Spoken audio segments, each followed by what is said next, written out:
Assalamualaikum warahmatullahi wabarakatuh. Hari ini kita akan melaksanakan pembahasan penilaian akhir semester genap yang kemarin kita kerjakan bersama-sama, yaitu PAS tematik tema 4. Baiklah, kita mulai dari nomor 1. Sungguh-sungguh dalam mengerjakan hak dan kewajiban yang diemban merupakan bentuk sikap. Jawabannya adalah C, yaitu sikap tanggung jawab. Berikutnya nomor 2.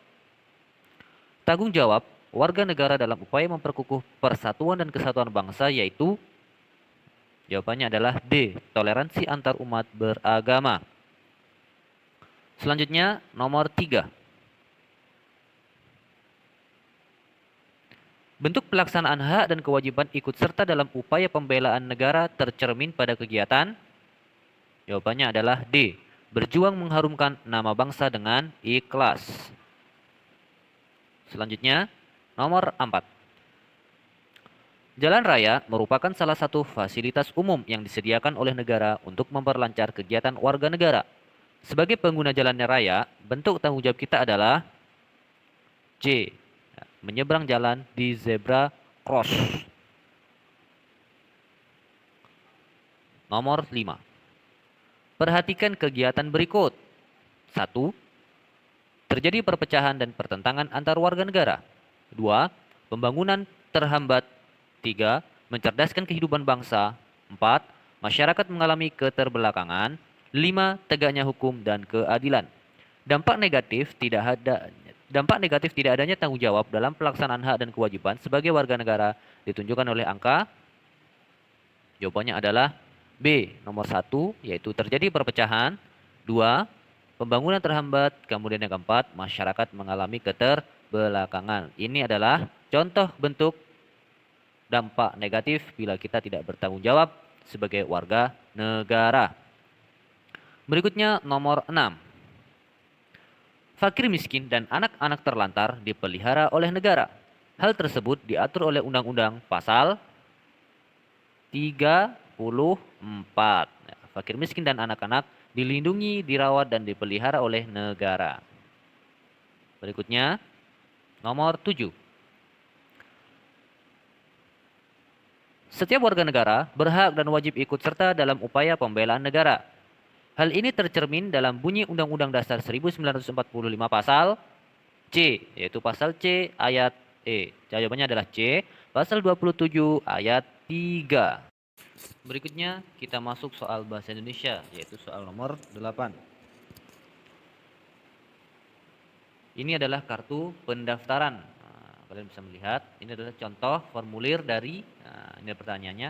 Teks di atas merupakan contoh dari formulir pendaftaran, karena sudah terjelas di atas ada tulisan kartu pendaftaran.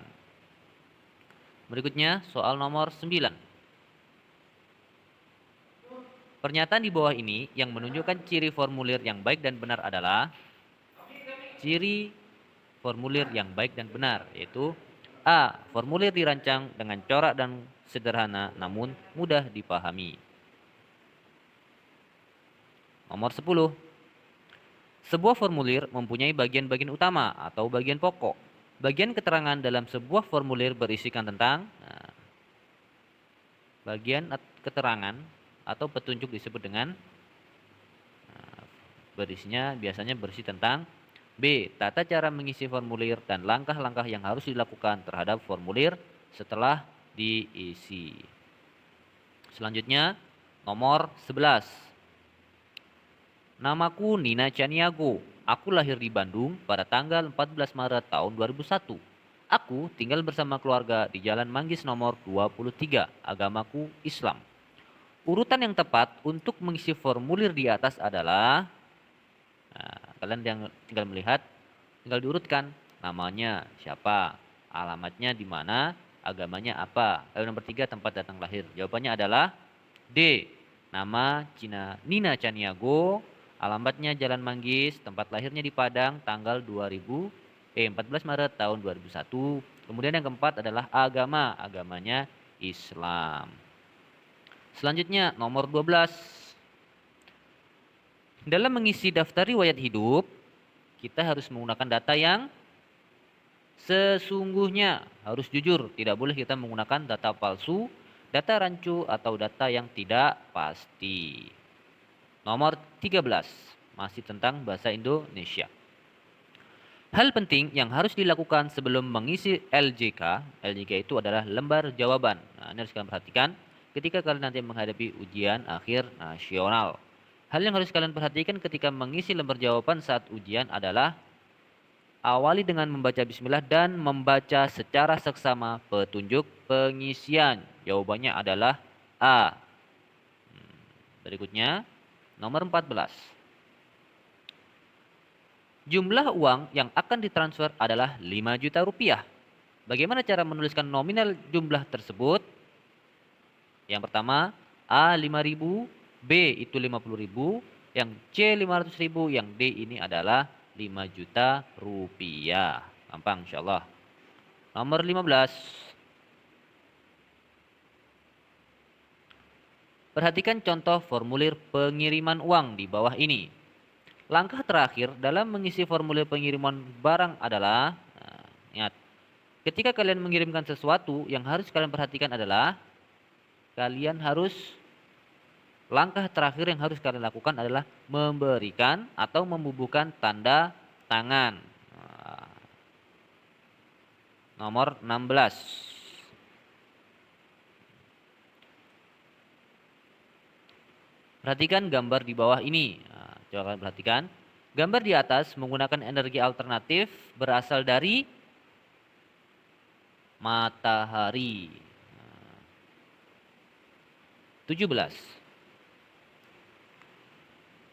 Perusahaan yang menangani listrik negara adalah PLN. Nah, kepanjangan dari PLN adalah Perusahaan Listrik Negara. Kalau PDAM itu Perusahaan Daerah Air Minum. Kalau PLTA Perusahaan Listrik Tenaga Angin. Ya, jawabannya adalah D, PLN, Perusahaan Listrik Negara. Nomor 18. Energi listrik dapat diubah menjadi bentuk energi lain. Kelompok alat yang mengubah energi listrik menjadi energi gerak adalah, perhatikan, kelompok alat yang merubah energi listrik menjadi energi gerak. Jawabannya adalah A. Kipas angin, mesin cuci, dan bor listrik. Nomor 19. Berikut ini termasuk tindakan penghematan energi, yaitu contoh di bawah ini yang merupakan kegiatan yang melakukan penghematan energi, yaitu A. Mematikan televisi kalau tidak ditonton. Ini adalah salah satu bentuk hemat energi. Berikutnya nomor 20.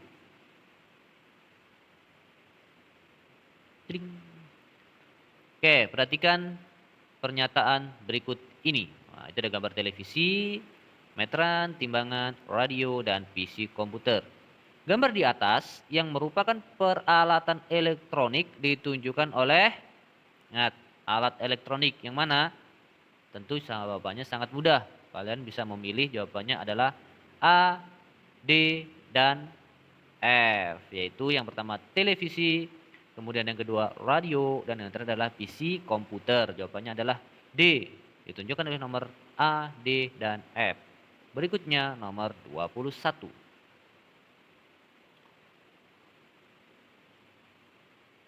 Alat yang digunakan untuk mengetahui ada tidaknya aliran listrik adalah, ingat, alat yang digunakan untuk mengecek atau mengetahui ada atau tidaknya aliran tersebut adalah tas, pen. Obeng tidak mungkin, tang tidak mungkin, dinamo juga tidak mungkin.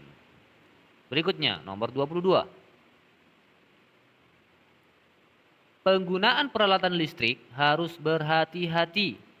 Penggunaan kabel yang sudah mengelupas dan saklar yang telah rusak dapat mengakibatkan, ya betul, jawabannya adalah C, dapat menyebabkan konslet, dan itu berakibat berbahaya. Berikutnya nomor 23. Jenis energi alternatif yang dihasilkan dari penguraian bahan organik seperti kotoran hewan disebut dengan biogas. Ya, biasanya menggunakan kotoran kandang, kotoran sapi dan kotoran kambing.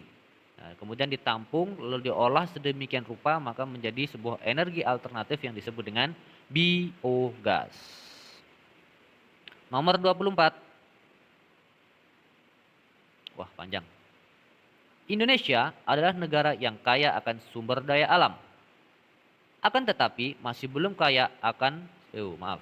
Indonesia adalah negara yang kaya akan sumber daya alam, tetapi masih belum kaya akan sumber daya manusia. Akibat dari keadaan tersebut, maka Indonesia kekurangan tenaga ahli untuk mengolah sumber daya alam tersebut. Keadaan tersebut juga memberikan peluang kepada perusahaan asing untuk berada di Indonesia. Mereka datang ke Indonesia dengan mendirikan perusahaan dan menjadikan sumber daya alam kita yang kita miliki sebagai bahan baku atau sebagai bahan utama. Nah, dampak positif berdirinya perusahaan asing di bidang tenaga kerja yaitu A. Mengurangi pengangguran. Jadi dengan adanya perusahaan-perusahaan asing yang masuk ke Indonesia, lalu mengolah sumber daya alam kita, salah satu dampak positifnya, dampak baiknya adalah mengurangi pengangguran. Meskipun dengan adanya perusahaan asing, semuanya memiliki dampak positif, dampak baik, dan juga dampak negatif, yaitu dampak yang buruk. Berikutnya nomor 25.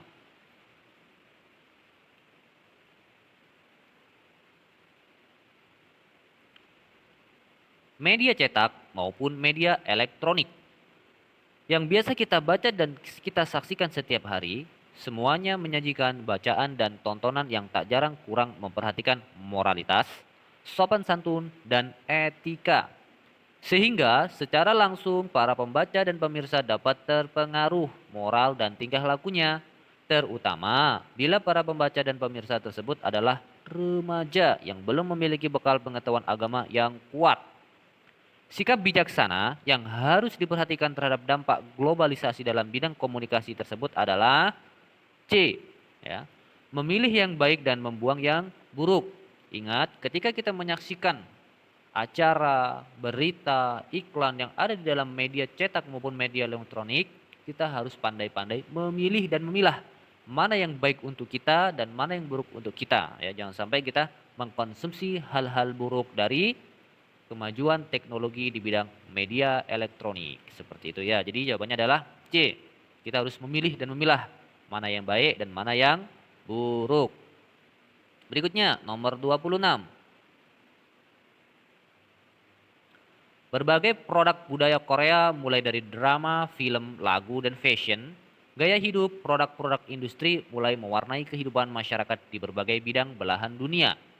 Budaya Korea berkembang begitu pesat dan meluas serta diterima publik sampai menghasilkan sebuah fenomena demam Korea Wave. Budaya dan gaya hidup Korea, Hallyu atau Korea Wave telah menjadi budaya populer yang menyebar ke berbagai negara, salah satunya Indonesia. Dampak negatif modernisasi berdasarkan fenomena tersebut bagi kalangan remaja Indonesia adalah, ingat, dampak negatif yaitu dampak buruk dari adanya budaya Korea yang masuk ke Indonesia adalah A.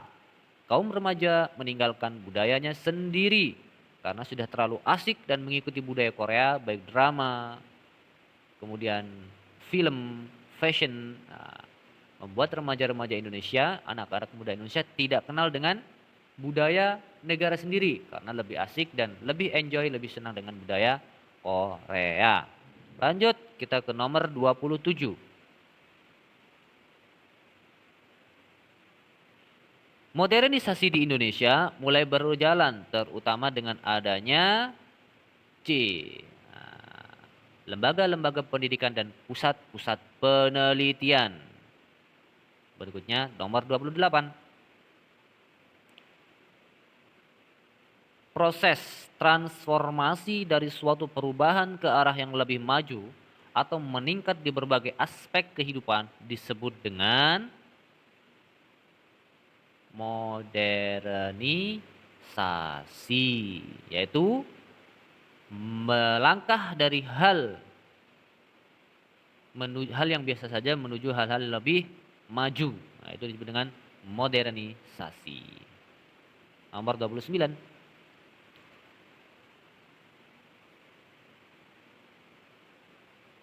Penemuan listrik membawa dampak yang cukup besar bagi manusia.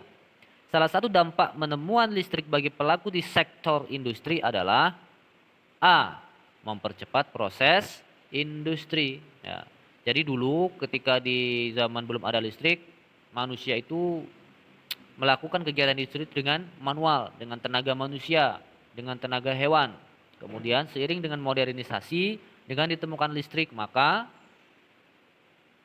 hal tersebut mempercepat proses industri. Seperti kita bisa contoh, kalau dulu orang-orang dulu menggiling gula, ya, menggiling tebu itu menggunakan tenaga sapi.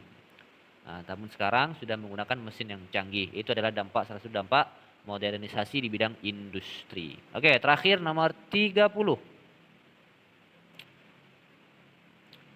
Perkembangan teknologi juga berdampak pada bidang transportasi. Saat ini, untuk bepergian ke daerah atau pulau lain, manusia tidak perlu waktu yang lama. Kemudahan itu didapat dan diperoleh jika manusia menggunakan pesawat terbang. Nah, pesawat terbang, kapal laut, sepeda motor, dan mobil. Dari keempat alat transportasi ini yang membutuhkan waktu singkat adalah pesawat terbang. Jelas ya? Baik, terima kasih anak-anakku. Mudah-mudahan bisa dipahami. Untuk yang mendapatkan nilai bagus, Ustadz ucapkan selamat. Dan bagi yang mendapatkan nilai kurang, mudah-mudahan ini bisa menjadi bahan pembelajaran sebelum melaksanakan remedial tema 4 hari ini. Terima kasih. Assalamualaikum warahmatullahi wabarakatuh.